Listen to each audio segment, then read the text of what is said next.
Welcome to Italian Roots in Genealogy, where history lives in our blood. We explore the journeys, records, and family stories that connect Italy to the world.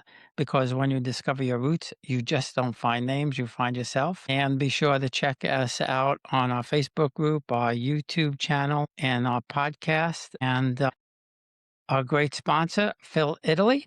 And my guest today from California is Kevin Ferguson. So, welcome, Kevin. Thanks for being here.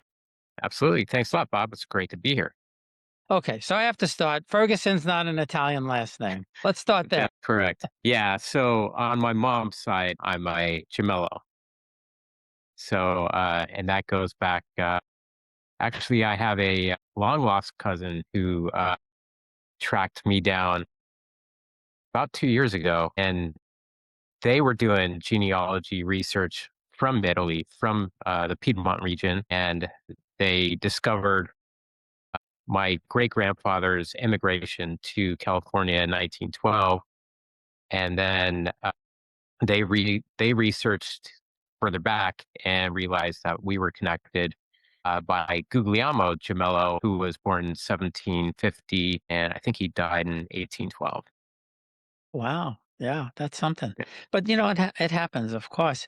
So, when your great grandfather came, did he come with the intent to open up a winery, or did he come for another reason? Yeah, absolutely. So he actually, he was a jack of all trades. At the age of 13, he was pruning a vineyard. He was running a team of oxen. In his early 20s, he worked at Martini and Rossi sparkling wine, and he tended to his own. So his name was John Gemello, and he was in the evenings he tended his own vineyard. And in this part of Piedmont, the harsh winters would wipe out his crops 3 out of 4 years, and that would really frustrate him. And so, he had friends who had immigrated to California around that time or a couple of years earlier, and they would write him letters telling him that, look, you're making only 10 cents a day in Italy, we're making $1 a day. You should come out and join us. And ultimately he did. In around Christmas time, or he left in December, he arrived in around Christmas time in December and settled in Santa Clara Valley. And I don't know if he knew that the prohibition was looming. In fact, well, in California, there wasn't really a lot of worry about prohibition. There were four ballot initiatives in California to end the sale of alcohol, and they all failed. And so they probably never expected this to happen. In 1920, he had to pivot because sale of alcohol was banned. Yeah, that's something. I didn't Yeah. think about that. So I guess, I mean, I don't know that much about California. I don't know that much about any wine, except that I like to drink it. But I guess the wine industry wasn't really the way as it is today, right? Out there, it was just starting, maybe.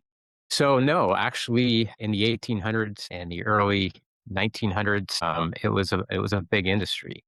I mean, for the amount of people that lived in California, 1910 was actually when California peaked in that century with 1,000 wineries, and then as prohibition loomed, we lost 400 wineries by the year 1920 when prohibition was enacted. And then we got down to 600 wineries, and then only about 300 of those wineries survived through sacramental making wine for the church. And I don't know, some of them survived through bootlegging, but basically we're down to about 300 wineries in 1933 when it was lifted with the 21st Amendment. And then that's when my great grandfather launched the Gemello Winery. Actually, 1 month later, 1934, January of 1934, with his son, my grandfather, Grandpa Mario, who was 17 years old and a senior at Mountain View Union High School. They they were ready to open. Wow, I never thought that there were that many wineries out there, especially like you said, that I mean, there weren't that many people like compared to today in California, I Right. suppose. But now were they all Italians or they were, from different nationalities? So the Italians pretty much ran a lot of the wineries. The Germans ran a lot of the beer breweries, and part of Prohibition. I mean, there's a lot of reasons why Prohibition was enacted, and it had been brewing for about 30 years, and so it didn't get a lot of. I think in 1893 is when it first Wayne Wheeler of the Anti-Saloon League started pushing for this. He was a guy who actually, as a child, he was traumatized by a drunk on his family's property and was struck by a pitchfork, and that's the story that he, was really against alcohol. And then years later, he linked up with several of the temperance groups, Women Against, Alcohol, and that's how it started to build traction in the early 1900s. And that, so as I mentioned earlier, well, for 1905 to 1917, there were, I think, 12 states that had anti-alcohol initiatives that would pass. And like I said, California had four initiatives and they all failed. And then, but it continued to brew. And one of the reasons why they thought that, especially in California, that that was never going to pass is because of the sales tax, the alcohol sales tax. But we didn't have income tax until the 16th Amendment, which was passed, I think, in 1916.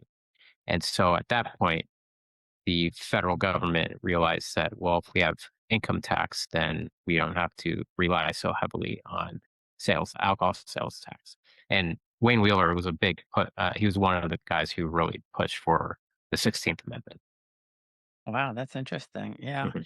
So, what did your great grandfather do when during the Prohibition time? Well, let me ask a question in a different way. Were they still allowed to produce for their own consumption, or they couldn't produce anything? Yeah, so they were able to produce.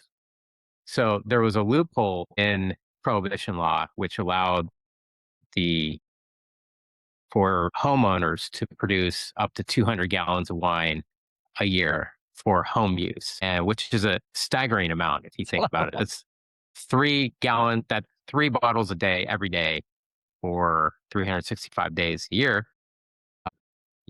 That's a lot for one family to drink unless it's a big family. And so my great grandfather bought a 30-acre ranch. So actually, let's step back. So he actually 1920. So in 1917, he ended up buying a vineyard up on Montebello Road, which is a popular wine district in Cupertino, which is famous for that's the home of Apple computers now. And he bought a vineyard 1917, sold it in 1919 because he realized he had to get out of the wine business.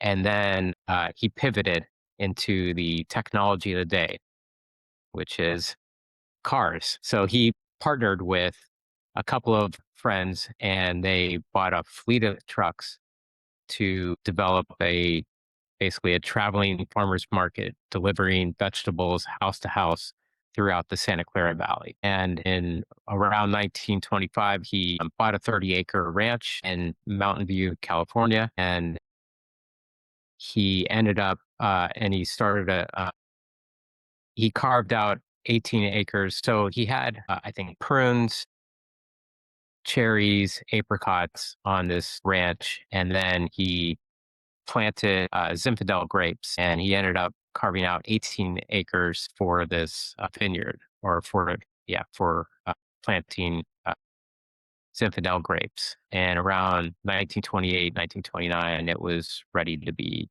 harvested. And then 1932, 1932, there was a lot of the rumors going around with with FDR in his campaign speeches that he was going to end prohibition. And sure enough, December 1933, it it was enacted. That's a lot of foresight, that's for sure. Mhm. I'm trying to think of what he paid for that 30 acres and what those 30 acres would be worth Yeah, today. You probably can't even calculate the yeah, percentage. it's pretty crazy. That's really something. But he knew the wine industry pretty well then, I guess, Yeah. from when he came from in Piedmont. So then that became the family business, I guess, after that, right? Yep. Yeah, absolutely. Well, so not right at 1930, 1934. So they continued to, I mean, this is the Great Depression. So it's not like there's a huge demand for wine with, a lot of wealthy people living around there. So for 3 years, they continued to run the vegetable business, and half the time they were producing wine. The first year, I think 1934, they produced about 3,500 gallons of wine. In 1935, it was up to about 5,800. And then 1937 is when they kind of flipped the switch and was running the winery 100% of the time. Yeah, and so what was the process like back then to produce those quantities of wine? I mean, were they still doing it like they did in Italy, or did they have more access to different machinery in America than they had over there? That's an interesting question. I mean, we're talking the 30s, so I don't know exactly what the process was back then, but it's, pretty manual back in those days. Even in the 70s, labeling and those things weren't very automated. And the reason why I mentioned 70s because there's a guy who worked for my grandfather in the 70s who now lives in Minnesota, and I reach out to him every now and then. And I send him a photo. I go, "Hey, what are you doing here?" He goes, "Oh, we're manually labeling or putting labels on the bottles." Yeah. So my grandfather passed away in 2005, and a lot of these stories are on an old cassette tape that actually my great grandfather recorded in the late 70s, just before he passed away at the age of 98 in 1980. And so we have a lot of these stories, and this was a bonding project when my Grandpa Mario, in 2002 got diagnosed with prostate cancer. And I was a newspaper reporter in Las Vegas.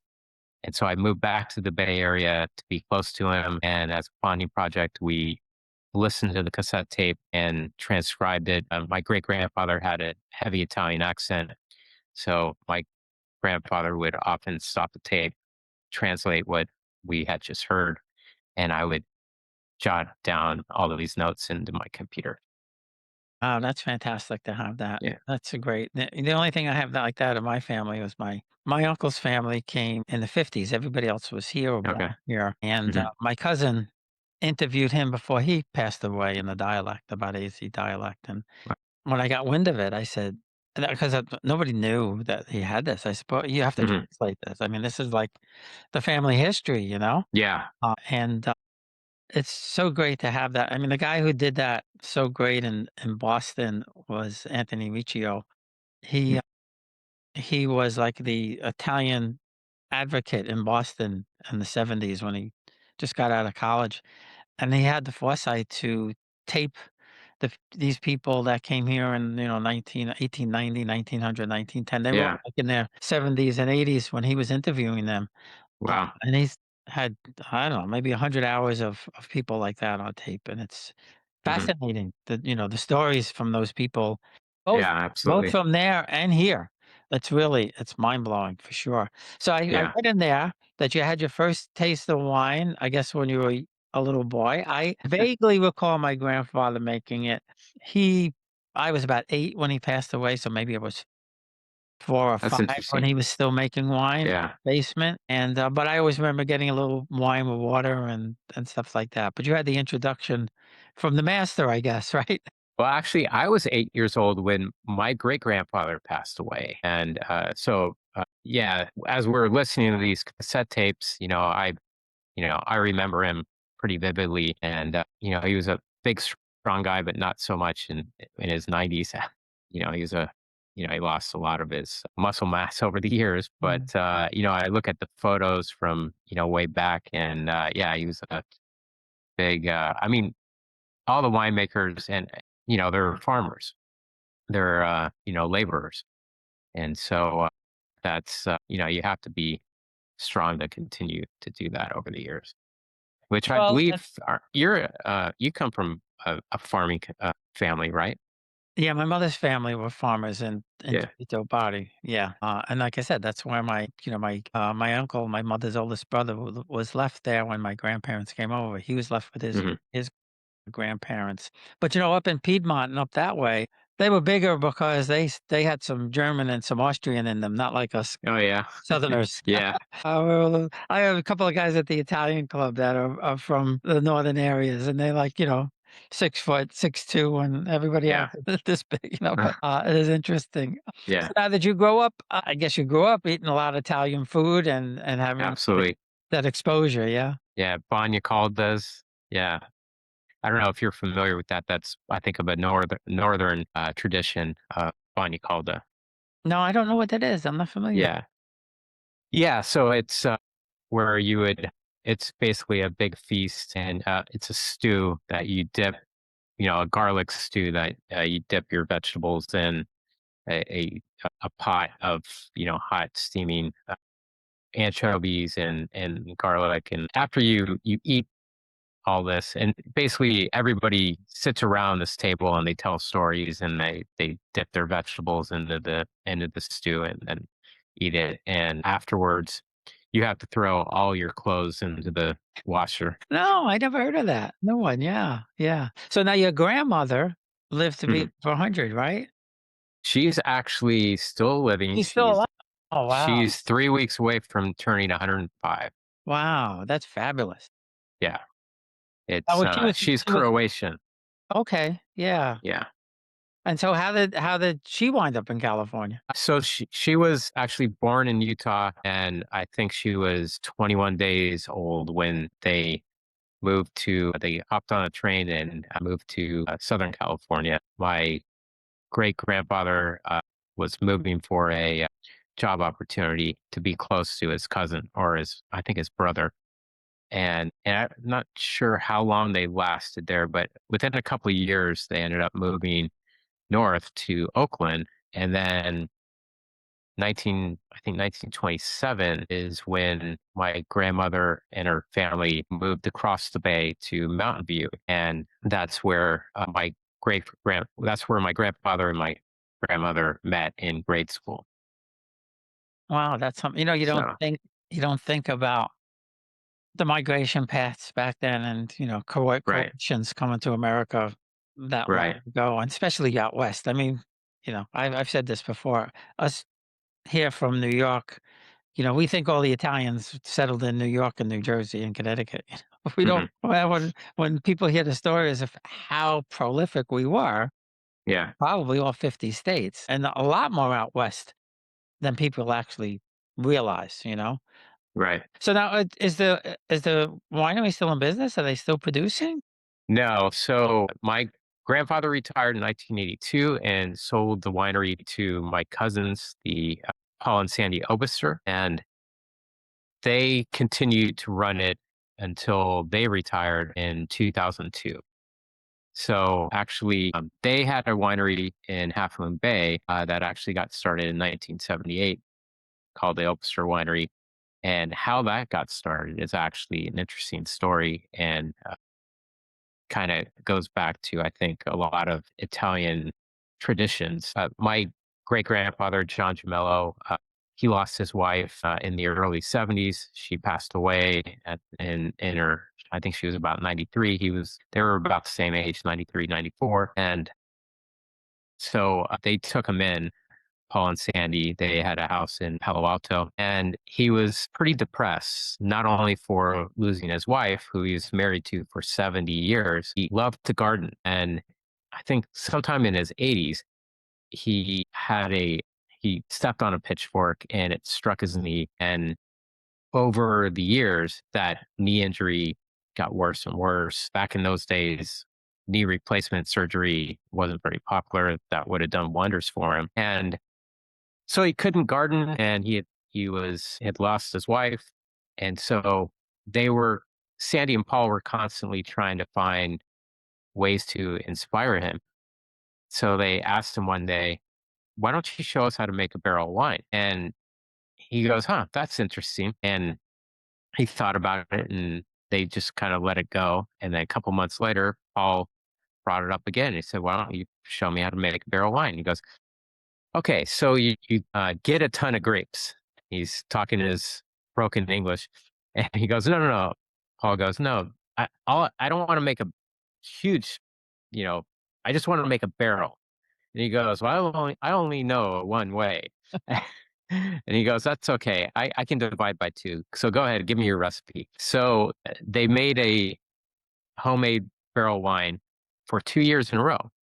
And then in the third year, they went out looking for a property, and they settled on a old barn in Half Moon Bay and converted that into a winemaking operation. And so in 1978, they opened for business. And then 4 years later is when they bought the Gemello label. And my grandfather taught them his secret recipe for Cabernet and Pinot Noir and other reds that he was very famous for. In fact, it was pretty good. It was really good timing, or it was basically taking advantage of a start of a boom of California wines because 2 years earlier, 1976, was the Judgment of Paris that put California wines on the international map, where two California wines beat out the French wines in a famous blind tasting in Paris. And the judges were all nine judges were French judges who thought that they were selecting French wines, but when it was revealed, they realized that they had chosen two California wines, Stag's Leap Cabernet and Mike Gergich's Chateau Montelena Chardonnay. Well, that's great. And so that's why we're at the 50th anniversary of that tasting. And there's been a lot of stories about that going around for the past couple of months. Yeah, I have a good friend, and we did a little series. We did all 20 regions in Italy. Anthony's he's been doing it for over 50 years. He was a Latin and Greek teacher, he told me, Hmm. and he said in, like, 50 something years ago, nobody's interested in learning ancient Greek and Latin. So I had to figure out something else to do. So Yeah. he became a wine expert. But I mean, Nice. he knows every winery in Italy, and I mean, Wow. That's amazing. such an education from him. And it's if anybody's listening and wants to hear it, it's called Wine by the Class on YouTube. It's on my YouTube channel. Oh, okay. But I never realized how much goes into it, that how many different varieties of grapes there are, and Right. I knew that every region had, different wines and things like Hmm. that, and, we were there last year in the North, and, my future son-in-law liked I forget which wine, it was one of I guess a Lambrusco, it's kinda Okay. sparkling. And Yeah. we had gone from one region to the other, and he asked for it in a restaurant, and he said, "Well, I could give it to you, but that's not the wine we drink here." Yeah. He said, "We have it, but, it's not in the." So, have you ever gone back? Have you gone to Italy and been to them? No, I haven't. Well, you I'm, gotta go. yeah, no doubt. That's definitely a short list of places I'm planning to go in the near future. So what do you know the town that they came from? Yeah, they came from a small town, I guess. Yeah, so I believe my great grandfather was from Buttigliera d'Asti, and my great grandmother was from Moncuco. And I believe my great grandfather was supposed to go somewhere to start a job, but his mother told him, I want you to go visit your uncle in Moncuco." And so I think he was only supposed to be there a week, and he ended up meeting Teresa, this older woman. She was 13, he was 12, and the her father offered him a job and said, so he told his mom, he goes, "I think I'm going to stay here." And she goes, "No, I don't think it's a good idea. You shouldn't work for friends or relatives or something like that." And that was I don't know if it's the first time, but he disobeyed his mom and stayed. And then 7 or 8 years later, they were married and Wow, married for 70 years. that's some story. Yeah. That's fate, I mean, it was meant to be, I suppose, that Yeah. he went there and met her, and he offered her a job, and but I would you try this so this was like, what, late 1800s or something like that? Well, he was born in 1882. This was, in the probably the early 1890s. Yeah, Um, yeah, they got married, I think, in 1904. I yeah, think that's yeah, about right. that would be about right. On Easter Sunday, and the mayor did the ceremonies. Really? Now that Yeah. so they didn't have a it wasn't in the church, it was just a civil ceremony? I'm not yeah, I do that's know what he that said that's what he said on the cassette well tape. I do know, in some cases back then, they would, because I read about it. In some cases, in some places, they would have 2 ceremonies. They would Yeah. have, like, a religious one, and they would have the mayor preside over something like that, and Mhm. I would guess his her father must have been well connected, because Yeah. for the mayor, even in a small place, for the mayor to do the officiating would Mhm. probably be a big deal, when you had to deal Yeah. with somebody. What was it, do you know what the business was? No, I don't. That would be interesting to know. Yeah, yeah. That's wow, that's really a cool story, that's for Yeah. sure. But yeah, you have to go back, especially to hometowns. You'll be a changed person, you know, Yeah. after going there. Now, do you know if you still have any distant cousins over there or anything like that?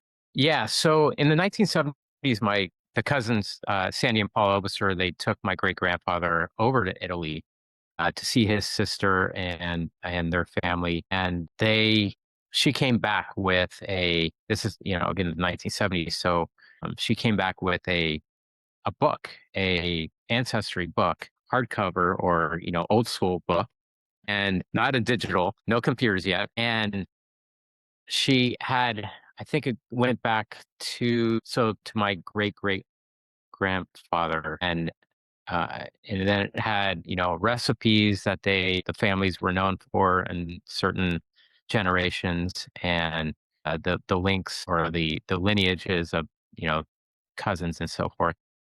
And then over the years, we generations passed away and connections got lost. And so we didn't really have a connection. And then I started writing my Substack newsletter, which is the Centenarian Playbook, spun off of my grandmother's centenarian journey. And I also write stories about the Gemello Winery.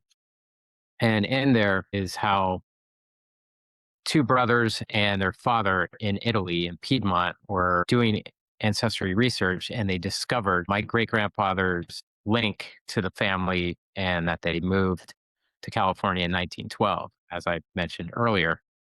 And so I woke up one morning to find three emails from Italy with Gemello emails, and they were the the two brothers and the father, and we've been in touch ever since. It turns out that they found. I think I mentioned at the beginning of this podcast that they found that we were connected through Guglielmo Gemello in 1750, and Wow, that's so great. yeah, and it turns out you know the youngest brother, he was kind of modest, but the older brother tipped me off in an email and said, "Hey, you should check out my brother's YouTube channel." It turns out he teaches Italian for intermediate speakers on his YouTube channel. It's called Podcast Italiano, and he's got like over 300,000 subscribers. Wow, oh, And wow. so his name is Davide Gemello. Oh, I'm gonna have to check him out. Yeah, Yeah. I've tried several times. I'm trying again. We have a little class on Saturdays at the club to learn Mhm. Italian, but, you gotta really speak it and stuff like that. I mean, Yeah. I'm getting better. I could read it fairly well and, Mhm. hear it. Speaking it, because you gotta conjugate the verbs and all of that kinda stuff. But, w there was a little trick that he taught us, where if you say, use the Italian word for "I need," "I want," or "I have." Conjugating verbs. Yeah, but if you use those 3 as the first verb, you Mhm. don't have to conjugate the verb after it. Okay. So if you say like, if you say, I need to eat," you just have Mhm. to you and they all conjugate the same way, and then you Mhm. just put the root of the verb that you're talking about after that, and he said, "It's not proper, but they'll understand what you're talking about, they'll get it, and you don't have Yeah. to remember because, everything is as you know, everything has different conjugations, past, future. Right. I wish I knew English better because he starts talking about past participles and present passive and all that stuff like Yeah. that. Okay. I should have paid more attention to this than I did before. So now also, I guess you're working on a book too, right? Or is it finished? No, so I'm close to wrapping that up. It's partly about the Gemello Winery being launched during the Great Depression and after Prohibition, and then actually, so my grandfather, he, as I mentioned, he retired in 1982 from the winery, but 20 years, yeah, 20 years later, he won a huge award as they did a reenactment of the Judgment in Paris for the 25th anniversary. My grandfather was blown away. He didn't even know that they were having this wine tasting, and he didn't even know his wine was entered in the contest. Maybe he knew that they were having the contest, but he didn't know that his wine was entered. And the way that it got entered and how the event got hosted is an interesting story. So Mark Golodetz, who was a journalist for the Wine Enthusiast magazine back in the 80s and early 90s, every time he would go to Bordeaux as the European correspondent for Wine Enthusiast magazine, he would get complaints lodged at him about the Judgment of Paris and how it was run and it wasn't done appropriately. You know, the French were really upset about losing this contest. And so, it's funny, Gol- Mark Golodetz had nothing to do with it. The magazine didn't even exist at the time in 1976, but he got tired of hearing these complaints. And so he figured, okay, separate from the magazine, he decided he was going to put on this contest rematch for the 25th anniversary. And he was only going to pick the top wines, top vintages from each region. And he was boxing up his wines from his cellar and he broke a bottle of Mondavi Reserve. And so he needed a replacement, something that fit that criteria. And they were all mostly wines from the 1970s Cabernet. And he had been drinking Gemello wine as his house wine. He had a couple of cases. A wine importer gave him a couple of cases, or he bought it from him. And he was curious how it would do up against all these heavyweights, Petrus and Martha's Heights, Martha's Vineyard. And so he put it into the tasting, and it was a blind tasting. And he had all the judges, score it with, you know, guess which one is French, which one is American or Californian, and then rank your top five. And then they average them out. And it turns out Jamel wine not only won, but it won it decisively. 14 out of the 16 judges chose Gemello wine as a top wine in the tasting, and the two that didn't pick it as number one picked it as number two. Right. And so, and like I said, my grandfather didn't even know it was entered. And he's in his garden one day, and he gets a phone call. My grandmother calls him in and says, "Hey, there's a reporter on the phone for you from Wine and Spirits magazine." And the Eric or Ray Isle, who is actually the executive editor of Food and Wine magazine now, he's calls him. He was the one calling him, and he goes, "Hey, they had another Judgment in Paris reenactment or rematch, 25th anniversary." My grandfather was like, "Wow, that's great. Why are you telling me?" And he goes, "Well, another California wine won, and but this time it wasn't a wine from Napa, it was a wine from Santa Clara. It was your 1970 Gemello Cabernet." It's like, "Oh my god." So he was battling cancer at the time. He was 85 years old at the time. And he lived another 3 years. And he probably told that story 50 to 100 times before he passed away. And actually, the best element of the story is that Mark Golodetz, I ended up talking to him, I don't know, 6 months ago or a year ago. And he revealed to me that one of the judges was so impressed with the Gemello Cabernet that he was willing to buy a bottle from his private collection for whatever, he would spare no expense, whatever he was willing to sell it to him for. So he offered it to him for the same price as the highest price bottle in the tasting, which was Petrus. And in 2001 or 2002, that bottle sold for $1,000. So not bad for a bottle that if you bought it from my grandfather's liquor store in 1970s, you could have bought it for about $4. Wow, wow, that's really, really cool. Yeah, I mean, I like what I like, you know? Yeah. I buy, from Total Wines over here, I don't know if you have them in California. Yep. They have those the Winery Directs, and they usually have, if you buy 6 bottles or 12 bottles, you get, 15% off or something like that, and that's what Yeah. I try different ones, and when I hit on something I like, I leave it in my cart and, buy it Yeah. next time. But I did my cousin a long lost cousin came here a few years ago, and he brought us a case from his, I guess he has his own wine cellar because he had a lot of stuff in there, and he hmm had a lot of different wines in there, and he had a Brunello in there, which I had never known Oh what yeah. Brunello is.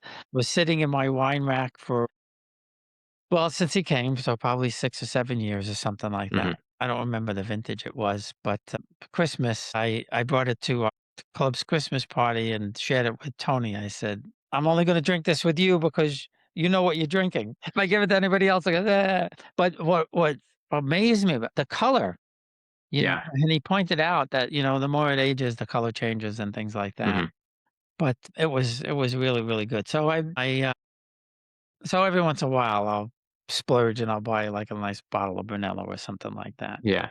So before we go, where could hmm people find you if they want to read your work or when the book comes out, find the book? Yeah, absolutely. So it's I write on Substack, and it's called the Centenarian Playbook. They can either Google Centenarian Playbook, or they can find it at gemello.substack.com, and or if they Google Gemello Winery, you'll find my all my articles. All right. Well, great. Yeah, Great. I appreciate it. absolutely. This is great. I really appreciate meeting you and sharing the stories.